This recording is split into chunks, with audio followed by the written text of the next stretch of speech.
And I think that goes to the responsibility that is usually placed on people who are meant to defend oppressed groups and the people who are oppressed themselves. To take insult, take injury, take disrespect. You have to take all those things for you to be able to be given the platform to show the other side, to show the humanity of the oppressed groups. Hello gorgeous people, how are you doing today? My name is Georges and thank you for joining me for another episode of Culture This Week. We're going to be talking about the interview that the author Tan-Nahisi Coats gave to CBS and also the interview that he gave after that to Trevor Noah. He talks primarily about his book called The Message. So that's what we're going to be talking about today. If you're new to my channel, please like, share, and subscribe. Definitely subscribe. And yeah, let's go.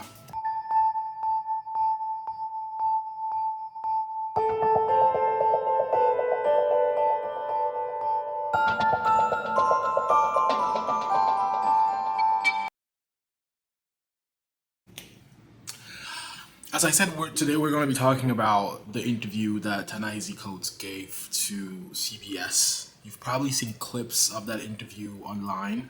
We're also going to be talking about the interview that he gave to Trevor Noah, which had a very different tone.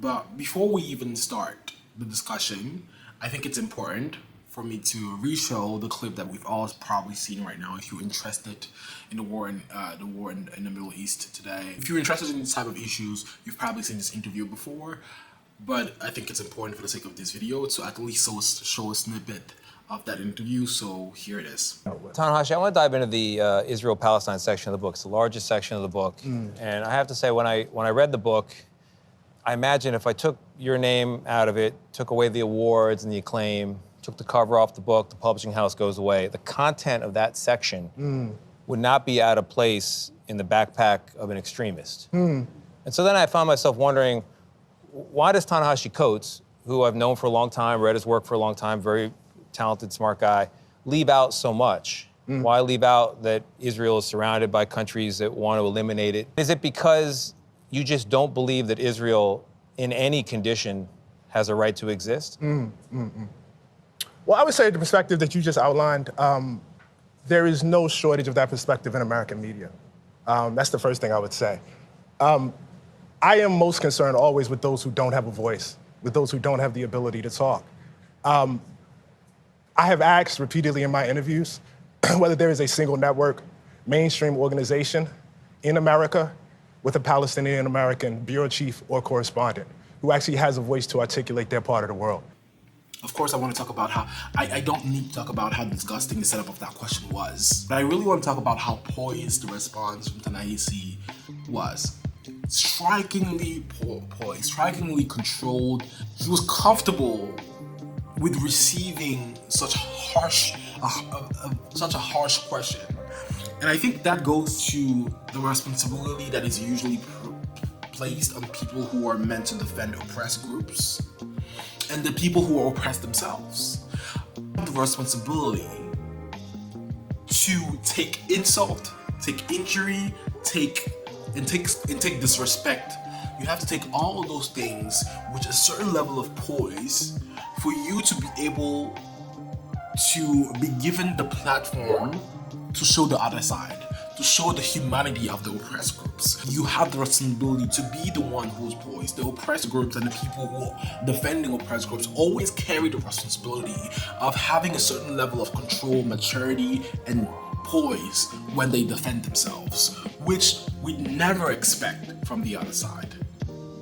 The disrespectful tone in which that question was posed is emblematic of the lack of the low expectations that are placed on the oppressor. There's really no other way to put this, and I really was trying to not frame them as the oppressor, but they are representatives. Today, mainstream platforms are representative of the oppressor.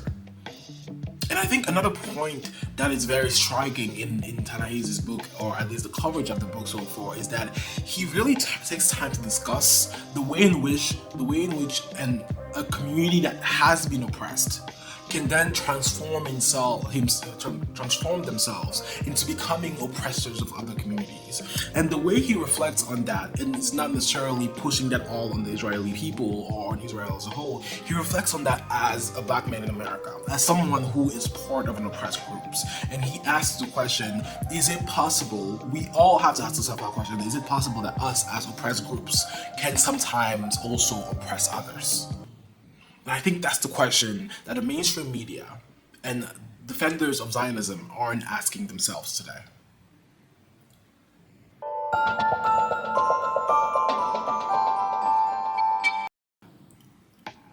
From the way the book has been covered and from the press that I've seen of this book, it seems like a significant portion of the book discusses the way in which the media has portrayed a one-sided view of this issue.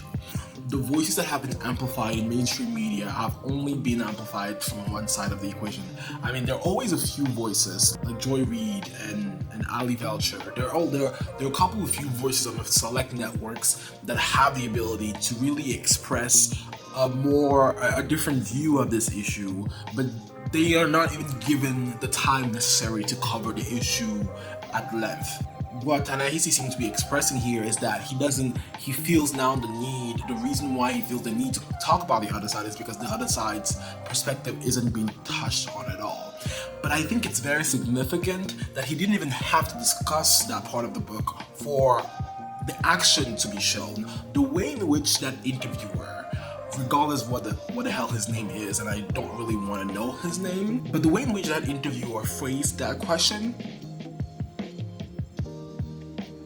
you don't really need to have seen many of the interviews. You don't really need to have followed other mainstream platforms to know the tone in which they've been covering the war in the Middle East. And I speak as someone who is addicted to news. I listen to all this platform, from CNN to MSNBC to NBC to NPR to PBS to Fox News. I listen to all of it. Across all these platforms, the way the war in the Middle East has been covered,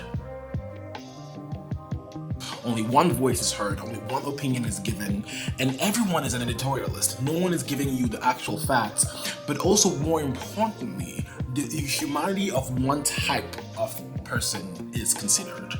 They will tell you about the numbers of people who die in Palestine, the thousands, the 40,000s.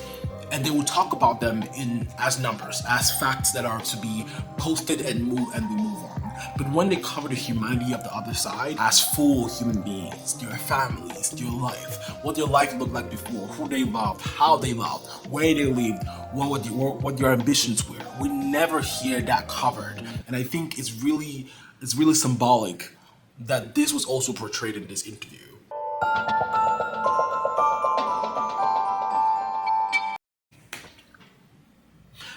Let's now move on to the interview that Ta-Nahisi had with Trevor Noah.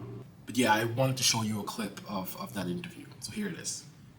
There's no way in the world you can imagine a journalist who took the other side of that coming on here and somebody saying, if we took away the cover, if we took away the awards, I feel like I would find this in the backpack of a settler colonialist. Yeah. You can't even imagine that. Yeah, that framing just wouldn't it doesn't exist. It's Yeah. like 10 steps that need to happen before, Yeah. and they aren't there. I mean, one of the things I've really tried to maintain, both personally and in my public presentation, is obviously my great horror at, maybe not obviously, but my great horror at October 7th. Right. The fact that I don't say that perfunctorily, but I say it because at the core of my politics is human life. Yeah. Mm-hmm. And human life really, really matters to me.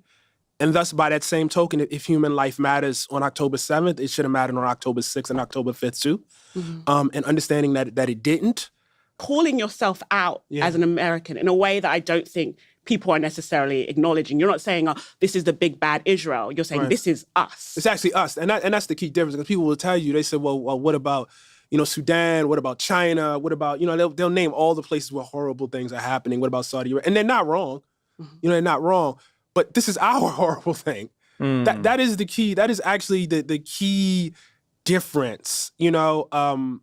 Every single fighter plane that drops a bomb on Gaza came from America. Every single one.